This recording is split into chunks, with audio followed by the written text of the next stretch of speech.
Hello everyone, this is Phoneman Ali from Tradiga Mobile Tech. Today I've got this iPad 9 generation 10.2 with a broken smash glass.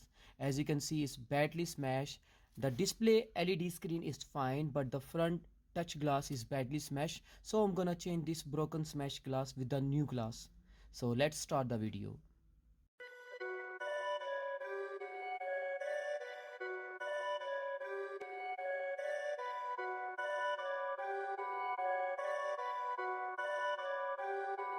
Perfect.